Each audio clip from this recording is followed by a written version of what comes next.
America को इस समय पाकिस्तान की ज़रूरत है ईरान पर हमला करने के लिए।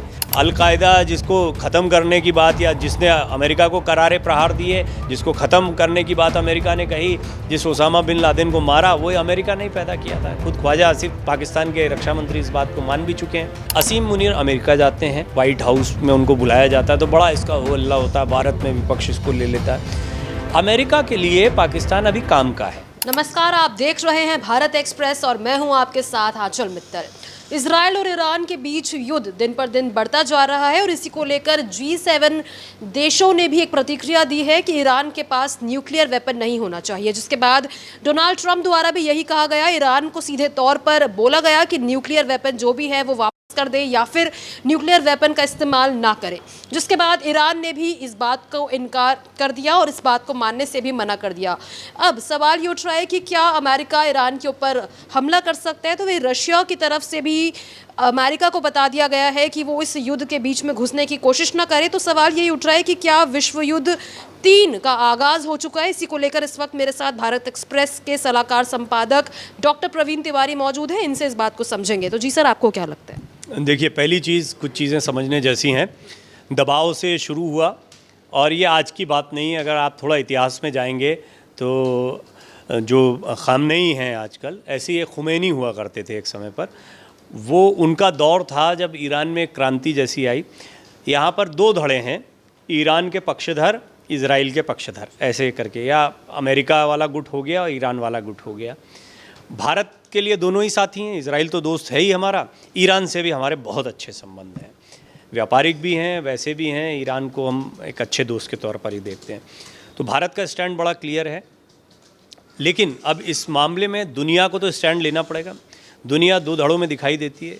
G7 में भारत को भी बुलाया गया था। G7 में एक सर्वसम्मति जताई गई और उसमें जब G7 के जो मुख्य जितने देश हैं, जैसे अमेरिका हो गया, ब्रिटेन हो गया, फ्रांस हो गया, इटली हो गए, जर्मनी हो गए, ये सब, जब ये कनाडा है, ये सारे मिलके जब डिसीजन ले लेंगे तो फिर कोई आए हैं, उनका डिसीजन उन्होंने ले लिया। हम लोगों को तो मेहमान की तरह बुलाया गया था, तो G7 के देशों को तो ये करना ही था। इस बैठक में एक बड़ा मुद्दा मुझे लगता है कि यही था कि ईरान और इज़राइल का जो टेंशन चल रहा है उसमें क्या स्टैंड लेना है। अमेरिका ने हो सकता है कि अपनी मंशा को जाहिर कर दिया हो। एक खबर आई, माइकल रूबिनो जो अमेरिका के रक्षा मंत्रालय के पूर्व अधिकारी हैं, उन्होंने इस बात को कहा कि पाकिस्तान के रास्ते ईरान में अमेरिकी सेना घुसेगी। अब ये 2 वजह हो सकती हैं। एक तो जब भी इस तरह की कोई खबर या कोई बयान दिया जाता है तो उसका मकसद डराना भी होता है, चेताना भी होता है। ये चेतावनी का खेल चल रहा है। ये मैं नहीं कह रहा, डोनाल्ड ट्रंप खुद कह चुके हैं कि हमने कई बार बोला। अभी एक खबर और आई जब आपसे बात कर रहा हूँ इस बीच में, कि ईरान अमेरिका से बातचीत करना चाहता है। ये बात डोनाल्ड ट्रंप कह रहे हैं। मुझे नहीं पता कि इसकी सत्यता क्या है, क्योंकि डोनाल्ड ट्रंप क्या कहते हैं उसकी सत्यता पर बड़ा संदेह सबको होने लगा है। वो खुद अमेरिका में भी उनकी बात को कोई बहुत ऐसा नहीं माना जाता है कि अंतिम बात उन्होंने कह दी हो। जैसे भारत पाकिस्तान के बीच उन्होंने बार बार वो मध्यस्थता की जो बात कही, वो पूरी तरह से झूठी साबित हुई और भारत ने भी इस पर अपनी कड़ी प्रतिक्रिया स्पष्ट तौर पर दे दी कि ना हम मध्यस्थता हमने किसी की स्वीकार की है, ना आगे करेंगे। इसी तरीके से ईरान का जो मामला है उससे कुछ चीज़ें एक्सपोज हुई हैं। आपका जो सवाल है कि क्या ये विश्व युद्ध का आगाज़ है, उसको समझें उससे पहले आप जो चीज़ें स्पष्ट हुई हैं वो समझिए। असीम मुनीर अमेरिका जाते हैं, वाइट हाउस में उनको बुलाया जाता है तो बड़ा इसका हो हल्ला होता है, भारत में विपक्ष इसको ले लेता है। अमेरिका के लिए पाकिस्तान अभी काम का है। पाकिस्तान के ख़िलाफ़ जब भारत कार्रवाई कर रहा था और अमेरिका जो बीच बीच में कूद रहा था और ऐसा लग रहा था कि अमेरिका का सॉफ्ट कॉर्नर क्यों देखने को मिल रहा है, या उसको एक बेल आउट पैकेज मिल गया था और उसके बाद में ये क्या कहा जाने लगा कि भारत की बड़ी कूटनीतिक हार हो गई है क्या, अगर ये आतंकवाद को पोषित करता है तो इसको क्यों बचा रहा है अमेरिका। अभी साफ़ हो गया, इस सवाल का जवाब पूरी दुनिया को मिल गया है। अमेरिका को इस समय पाकिस्तान की ज़रूरत है ईरान पर हमला करने के लिए। भारत कभी किसी को अपनी ज़मीन का इस्तेमाल नहीं करने देता। भारत इस सब में विश्वास ही नहीं रखता। भारत किसी भी जगह चल रहे युद्ध का कोई पक्षधर कभी नहीं रहा है, किसी का भी हो। भारत अलबत्ता आतंकवाद के ख़िलाफ़ रहा है। इजराइल में आतंकी हमला हुआ, हमास ने किया, भारत ने ये बोला कि हम आतंकवाद के ख़िलाफ़ हैं। लेकिन साथ ही साथ में ये भी बात सही है कि भारत जो है कभी युद्ध या एस्केलेशन हो किसी युद्ध का, इसका पैरोकार नहीं रहा है। भारत पाकिस्तान से भी युद्ध नहीं चाहता था। हमने ऑपरेशन सिंदूर किया, हमने आतंकियों के ठिकानों को नष्ट किया, उसके बाद में बात स्पष्ट हो गई थी कि अब हमको आगे कोई और कार्रवाई नहीं चाहिए। जब पाकिस्तान नहीं माना तब भारत को उसके कुछ एयरबेस और कुछ अन्य ठिकानों पर हमले करने पड़े थे, वो मजबूरी थी भारत की। बाद में पाकिस्तान की तरफ से ये गुजारिश की गई, जैसा विक्रम मिश्री जानकारी भी दे चुके हैं, कि पाकिस्तान की तरफ से सीज़ फायर के लिए कहा गया था। तो हमने तो कहा हम तो चाहते ही हैं, आप लोग मत करिए, हम तो सीज़ फायर हैं ही, हमारा ऑपरेशन सिंदूर हो गया, सीज़ फायर करिए। ये दुनिया के सामने स्पष्ट हो गया कि अमेरिका की नीति क्या है। अमेरिका की नीति अपना पक्ष रखने की है, अपने आप को मजबूत रखने की है, और इसी चक्कर में अमेरिका आज पाकिस्तान का सपोर्ट करता दिखाई दे रहा है।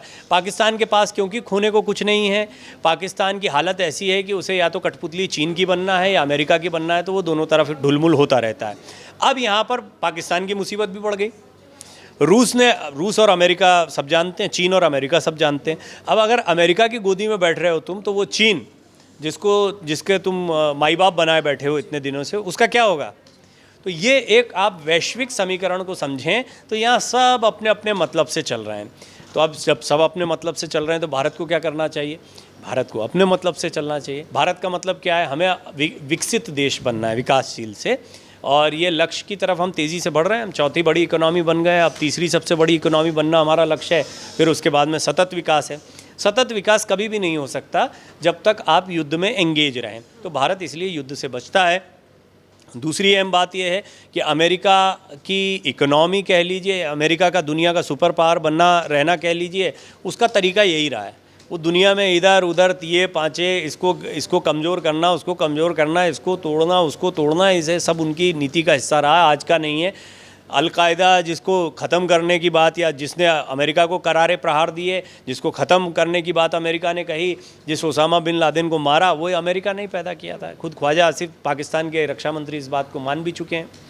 अब ये बात छिपी भी नहीं है, वो समय भी रूस के ख़िलाफ़ था वो पूरा अभियान, लेकिन तालिबान जो है वो आज पाकिस्तान के लिए परेशानी बन गया, अमेरिका के लिए परेशानी बन गया, भारत के लिए तो है ही आतंकवाद परेशानी हमेशा से। तो कुल मिलाकर अमेरिका की जो ताकत की लड़ाई होती है वो आपको दुनिया में कहीं भी जंग चल रही हो उसके केंद्र में दिखाई देती है। उदाहरण के लिए रूस और यूक्रेन का युद्ध चल रहा है, यूक्रेन ही लड़ रहा है, लेकिन अप्रत्यक्ष रूप से यूरोपीय संघ या अमेरिका जैसी तमाम ताकतें जो हैं वो उसको सहयोग करती रही, नहीं तो यूक्रेन इतने समय तक टिक नहीं सकता था।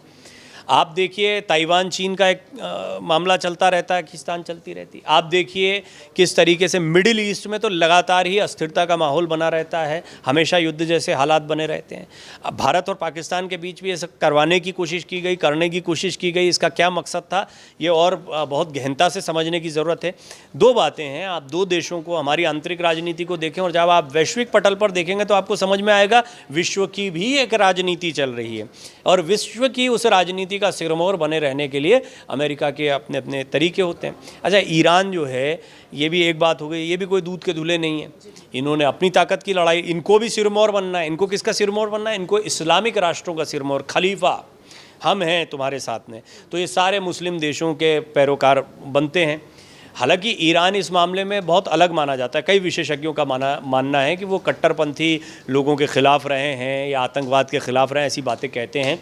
लेकिन हिजबुल्लाह उन्होंने पैदा किया, एक स्यूडो युद्ध था, लेबनान में इसकी शुरुआत हुई थी। इजराइल के ख़िलाफ़ हिजबुल्लाह के पास वही अत्याधुनिक हथियार हैं जो ईरानी सेना के पास होते हैं, और हिजबुल्लाह को दरअसल ईरानी सेना का एक हिस्सा ही माना जाता है।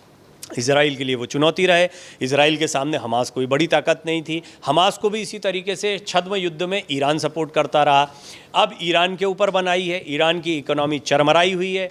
खामनेई को हटाना मकसद, तख्ता पलट एक मकसद दिखाई दे रहा है। वहाँ पर अमेरिका अपना प्रभुत्व, कब्ज़ा चाहता है। कब्ज़े का मतलब ये है कि आजकल कब्ज़ा ऐसा नहीं होता कि कोई हो जैसे ब्रिटिश आके यहाँ बैठ गए थे और बस आपका जो नेता बैठा रहता है वो पर्याप्त होता है। आपकी सत्ता हमारे हिसाब से चल रही है, आपकी पॉलिसीज़ हमारे हिसाब से चलेंगी, आपके यहाँ से जो तेल का आयात निर्यात हो रहा है, ये हो रहा है, ये सब बेरोक टोक होना, जैसा कहा जाएगा वैसा करोगे, इसको कहते हैं। पहले राजा भी ऐसे ही होते थे।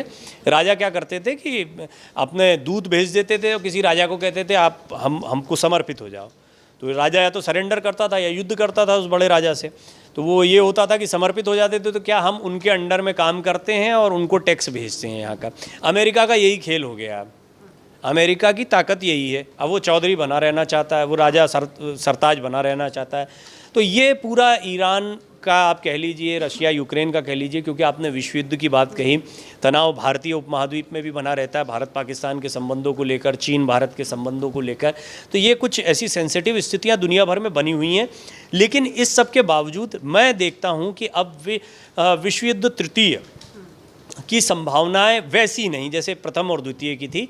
वो सन की तानाशाहों का भी खेल था उसमें, लेकिन सन की तानाशाहों से आगे निकलकर आज दुनिया के तमाम देश इतने समझदार हो गए हैं कि वो जानते हैं कि हर युद्ध के बाद होता क्या है। उन्होंने पिछले 2 युद्धों के अंत और नतीजे देखे, उससे किसी को कुछ हासिल नहीं हुआ, कोई ताकत नहीं बन पाया, बल्कि जिसके पास जो बची खुची ताकत थी वो भी ख़त्म हुई। जो जीते उन्होंने भी बहुत कुछ खोया, वो भी हारे ही हैं, कोई जीता नहीं था। किसी युद्ध में कोई नहीं जीतता, हर युद्ध में हर कोई हारता है, दोनों ही पक्ष हारते हैं। कोई कहने को कह दे हमने ज़्यादा मार दिए, लेकिन जो तुमने ज़्यादा भी मारे हैं तो खोया तो काफ़ी कुछ है, और तुम्हारी इकोनॉमी तो नीचे चली गई है, और तुम्हारा विकास तो पीछे चला गया, तो तुम भी हार गए, बराबर से हारा है, लड़ाई में हारिया है। ये बात अब दुनिया के तमाम देश समझने लगे हैं, अपने अपने हित को समझते हैं, व्यावसायिक हितों को समझते हैं, ट्रेड को समझते हैं, एक दूसरे से संबंधों को मजबूत बनाए रखने पर समझते हैं। अब जो अभी आपसे बात करते हुए खबर जिसका मैंने जिक्र किया कि ईरान अमेरिका से बात करने को तय, तो ईरान की ये स्थिति तो नहीं है। पहले स्पष्ट कर दूं कि वो इजराइल से इस समय लड़ पाए, क्योंकि ये लड़ाई इजराइल से है ही नहीं। इजराइल अपने आप में सक्षम है ईरान के खिलाफ लड़ाई लड़ने में, लेकिन उसको अमेरिका का और सपोर्ट मिल जाए तब तो ईरान ख़त्म ही हो गया। और ऐसे समय पर जब ईरान पर शुरुआत में ही चाहे उसके परमाणु केंद्र हों, उसके और दूसरे बड़े अधिकारियों पर हमला करना हो, खामनेई को निशाना बनाने का प्रयास हो, उनके बारे में कहना कि तुम कहाँ रहते हो इसका भी पता हमको है, डोनाल्ड ट्रंप की तरफ से, अमेरिका की तरफ से कहा जाता है। इससे साफ हो गया कि ईरान की स्थिति बड़ी कमज़ोर है, इकोनॉमी उनकी पहले से डगमगाई हुई है। तो ईरान सरेंडर नहीं करेगा, तो एक आत्मसम्मान की लड़ाई है। अब वो आत्मसम्मान की लड़ाई को अपने आंतरिक राजनीति में वो कैसे संभालते हैं, सरेंडर करते हैं, कोई दूसरा तरीका निकल कर आता। सचमुच अमेरिका की सेनाएं घुस जाए, अगर सेनाएं घुसेंगी तो ये फिर बड़ा मामला हो जाएगा, क्योंकि फिर रूस, चीन ये सब चुप नहीं रह पाएंगे, इनको कुछ ना कुछ करना पड़ेगा। ईरान इनसे हो सकता है अपने मित्र देशों से संपर्क में भी हो, कौन खुलकर आएगा नहीं आएगा ये दूर की बात है। लेकिन फिलहाल जिस तरह से घिर गया है अभी, क्योंकि इजराइल और ईरान तो बिल्कुल आमने सामने की लड़ाई चल रही है, वहाँ पर बहुत दूरी भी नहीं, इजराइल जैसा बेस मिला हुआ है। सऊदी अरब जो है वो भी अब एक तरह से साथ में ही है, आप ऐसा मान के चलिए। और बाकी के जो देश हैं वो कुछ नहीं कर सकते हैं अभी। जो ये तुर्की उर्की जो हैं, ये सब ये कहने के हैं। अब जाइए ना, यहाँ पर ड्रोन भेज रहे थे, अब भेज के दिखाएं ड्रोन, अब हम तो ड्रोन भेज के दिखाएं, अब नहीं भेजेंगे ड्रोन। अब इस्लामिक राष्ट्र वाली बात भूल जाएंगे। उधर प्रधानमंत्री मोदी साइप्रस हुआ है, साइप्रस को इन्होंने कब्जा रखा है तुर्की ने, तो तुर्की को मैसेज दे दिया है कि अब ये साइप्रस जो है ना, ये अब ये आज़ाद ये भी होगा, हम इसके साथ में एक साइलेंट है। हम हालांकि किसी के पचड़े में पड़ते नहीं हैं, लेकिन बता दिया कि तुम्हें उधर सपोर्ट करना है ना, तो हम भी इनको सपोर्ट कर सकते हैं। इसलिए अपने काम से काम रखो। तो अपने काम से काम रखो, ये दुनिया की पॉलिसी है। इसमें कुछ लोगों के बीच में झंझट होता है तो बाकी के लोगों को, बड़े प्लेयर्स को बोलना पड़ता है। जैसे मान लीजिए मोहल्ले में ही झगड़ा हो रहा है, तो 2-4 अगर बलिष्ठ या एक अच्छे सम्मानीय लोग आ जाते हैं तो वो झगड़ा शांत, अरे नहीं आप भी मत बोलो, आप भी मत। और अगर ज़्यादा होता है तो फिर इधर से भी जो गलत होता है उसके खिलाफ सब चढ़ बैठते हैं, या किसी का पक्षधर हो तो कोई। बिल्कुल ऐसी लड़ाई दुनिया की आज, ये विश्व युद्ध है। लेकिन विश्व युद्ध जैसे हालात अभी नहीं बन पाएंगे, क्योंकि सब लोग जो हैं वो अपना अपना हित अहित जानते हैं। अमेरिका को भी तरक्की करनी है तो किसी युद्ध में पड़ के तो वो तरक्की कर नहीं पाएगा। अफगानिस्तान का उसका पुराना अनुभव है। तो मुझे लगता है कि अभी ईरान को एक दबाव में लाया जा रहा है। इजराइल का कंधा है ही, इजराइल वैसे ही युद्ध में था हमास के खिलाफ, उनका अपना मकसद चल रहा था, तो लगे हाथों कहा चलो ये चल रहा है, जब इतना काम करवा रहे हो तो थोड़ा सा काम और कर दो, आगे तक बढ़ जाओ टाइप से अमेरिका ने और एनकरेज कर रखा है। और इजराइल सक्षम है, इजराइल को और सपोर्ट मिल जाएगा। तो ईरान का मेरी अल्टीमेटली मैं अगर इसको क्लोज करूँ अपनी बात को, तो ईरान पर इस समय दबाव बहुत ज़्यादा है। ईरान सरेंडर शब्द कहें न कहें, ईरान दबाव में आने वाला है। और ईरान के साथ में अमेरिका क्या करना चाहता है, उनके न्यूक्लियर वेपन्स का क्या होगा, दूसरी चीज़ें क्या होंगी, आने वाली पॉलिसीज़ क्या होंगी, क्या खामनेई का तख्ता पलट होगा, कोई नया नेता आएगा जो अमेरिका परस्त हो, अमेरिका का दबदबा प्रभुत्व वहाँ बढ़े, इजराइल की क्या सोच होती है आने वाली। ये कुछ सवाल हैं जिनके जवाब आपको अभी कुछ दिनों बाद मिलेंगे। लेकिन जब तक हालात तनावपूर्ण हैं, फिंगर क्रॉस्ड, हम सब उम्मीद करते हैं कि युद्ध इतना विभीषिका युद्ध की इतनी बड़ी ना हो कि तृतीय विश्व युद्ध जैसा कुछ देखने को मिले। तो तो सवाल बहुत बड़े बड़े हैं, क्या वर्ल्ड वॉर 3 होगा? हालांकि उसके आसार अभी नज़र नहीं आ रहे, लेकिन अगर ऐसा कुछ हुआ तो दुनिया में भारी तबाही हो सकती है। आपकी इसको लेकर क्या राय है? कमेंट बॉक्स में ज़रूर शेयर करें।